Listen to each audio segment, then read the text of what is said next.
This is Ryan Elliott for Boxing Social in association with Betfred. I'll be joined by Johnny Nelson here in Newcastle. How are you, Johnny? I'm alright, thank you. It's nice to be in Newcastle again. I like it here. It's a good vibe. It is indeed nice to be back. No bias from me, but the best city in the world, so welcome back. We've got this big show tomorrow night here. The new era of Sky Sports continues. There seems to have been a big focus from Sky Sports on this region, often called a sleeping giant of a region. Is that what we're seeing here, trying to build around this northeast region? Yeah, because you've got a lot of homegrown talent here, and it's good that you look at the card and it's talent. So you've got lads that are it's on their doorstep where they can show off in front of their friends and family. There's the opportunity of being catapulted into that next level. And this is how you build homegrown talent. This is how you build stars. This is how you build a good following. And Newcastle is one of those few cities where they really represent and really support their own. So yeah, it's perfect. Look, we've done it in a metro centre, straight in the middle of a shopping centre on a Friday. You can't get better than that. There used to be, it's something me and Lewis Ritson spoke about a lot when he was on Sky and he was headlining a lot, and he said he felt a little pressure that if he didn't keep winning, we wouldn't have the big nights come back. But now we've got Savannah Marshall, world champion, a lot of very good amateurs coming through as well. How exciting is the future for this area? Over here back in the day, and that's what I'm saying. As a sporting city, to me, it's important. It's important that you have icons, people you can follow, people that can sport, people that they can create rivalry with, and it's good for a city's economy. It's good for a city's confidence and output, and it builds confidence for other fighters coming through. Just to come on to Savannah Marshall then, she's headlining here. She got a great reception today. It's going to be her first time defending her world title in front of people, friends, family. Savannah, she told me the Claressa Shields fight is 99% done, but how important is it she puts that all out of her head going into tomorrow night? She will do. I think Savannah is one of the few fighters that's called world champion that believes she's the best in the world. So it doesn't matter if I believe it or you believe it. She believes she's the best in the world. And so I think I don't expect a banana skin Saturday night. I expect her to do her job, do it competently, because she's the only fighter that can point a finger at Claressa and say, "Come, let's do this." And she's done everything asked of her. She's become a world champion. She's won and won. So that fight, yeah, it's almost a done deal. And they're even talking about stateside, so it's a good shout. When I spoke to Claressa the other day, we were talking about that fight, and she said it was a big reason for her moving to boxer was the fact that Claressa Shields was also going to come over and she could get that on. She was sick of being told it would be 18 months, it would be 2 years. How big is that fight, not only for women's boxing, but boxing in general? Massive. Well, you always need a dance partner in boxing. And so there's no point in being the best at your division if there's nobody good in your division to fight. There's no point in being the best in your division if there's not another fighter over there that you're not going to get the chance to fight. So I think for this to happen now, fighters are getting, and the fans are getting what they want. There's a strong pot. It's not a promise. It's not maybe next week or maybe 18 months. This fight's more or less a done deal. Hughie Fury back in action against Christian Hammer. I know Peter Fury's been in the opposite corner to Christian Hammer before. Someone we know is a very tough man, Christian Hammer. What does Hughie Fury need to show us on Saturday night? Hughie needs to go out there. He's 27 years old. He's still developing. He's had 3 losses against Pulev, Povetkin and Parker. Show that he wasn't ready at that stage in his career. It doesn't show a loss means it's the end of the career. It means you're still learning. So I think this young man will eventually get to the point where all the learning, all the ups and all the downs will come to fruition when the time comes. The heavyweight landscape could change within the next 2 years, and by that time he's 29 years old. He's matured. He's earned his stripes.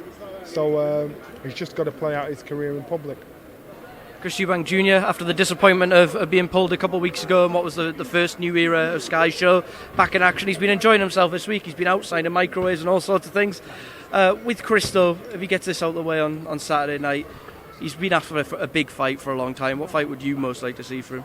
Yeah. So he wants Triple G, and I think in my head, that's when he first shouted that fight, I thought, oh, come on, Chris, get a grip. You're not ready there. Now it's a reality. In reality, Triple G's going in the right direction in his career, and so is as in down, and one going up as in junior. So to have that on your record, it's a great shout, and if he's IBF champion still, then it's a great way to pull this out.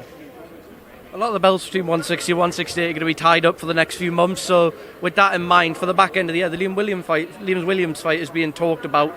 Is that the perfect last step before he goes on to the likes of a Golovkin? Without a doubt. And Liam, I was in the gym with him yesterday actually. He's a proper, I call him one of the Cray twins. Him and Willie Hutchinson, they call them the Cray twins in the gym because these boys can fight, you know. These boys don't ramp around, there's no nonsense. And so Liam, he's thinking, right, you know what, it won't happen to me again, I won't lose again, go back and lick my wounds. If you want to ramp with me, you've got hellfire on your hands. So again, fight I'm looking forward to happening.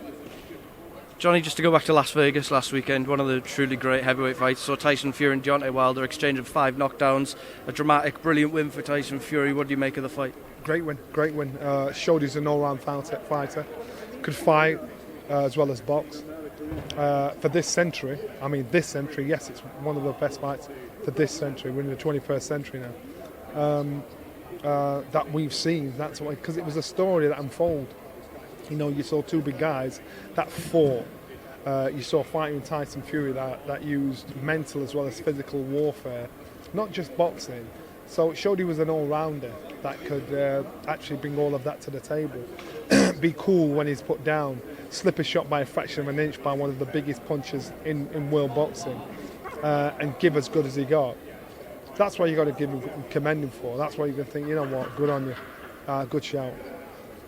Dillian Whyte appears to be 1 fight away from a Tyson Fury fight. We've also got the Usyk Joshua 2 winner loitering for a potential undisputed fight. Who out of the rest of the active heavyweights give Tyson Fury the hardest night? Well, it's proved that he's top of the tree officially. Out there, I'd say Dillian Whyte. Dillian Whyte knows how to fight dirty, knows how to try and get in your head. He's raw, he's rugged enough to be a bit edgy. And that's the kind of fighter that kind of mirrors Tyson Fury in regards to that mental warfare, that mental side of it. But I'll not kid you, it's a tough fight for anybody getting in there. After that last performance, it's a tough fight. Not an impossible win, but it's a tough fight. Anybody getting in there with an on-form Tyson Fury. Anthony Joshua is elected to activate that rematch clause. We're just awaiting news of where, when. What can he do differently? What does he have to do differently?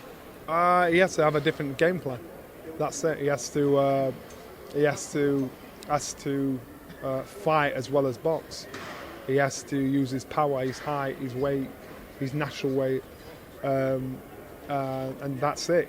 You know, he just chose the wrong game plan, and so therefore he complimented Usyk in a massive way. So Usyk's confidence is going to be way up there because of how we beat Joshua. Johnny, I saw you and Adam talking just before, and even before I just flicked this camera on, he said, make sure to ask Johnny about him calling Usyk an average southpaw. A lot of people talking about those comments you make. Can you just explain it? An average southpaw. If you know what you're talking about when it comes to boxing, then you'll get what I'm saying. If you don't know what you're talking about, then you won't understand what I'm saying. You know, and so you've got fighters that are unorthodox. You've got fighters that are southpaws. Now I'll give you some southpaws, and then we'll compare outstanding and ordinary. Manny Pacquiao, southpaw. Prince Muhammad, southpaw. Marvin Hagler, southpaw. I can go on and name some southpaw. Do you think, wow, all right, I see what you're saying. It was Usyk's all-round ability of game plan of how he worked Anthony Joshua that made him so unorthodox for Joshua to deal with. So when I said he's an average southpaw, I meant he's an average southpaw. He's an outstanding fighter, but as a southpaw, he's average. And I'll stick by that. If you don't know the game, then you won't understand what I'm saying. So I don't mind, I'll leave you ignorant. But what I'm saying to you is, if you can box and you don't understand boxing, you know where I'm coming from. All right, Johnny, just over 10 minutes there, so I'll let you go. Thank you as always, Sweetener Boxing Social.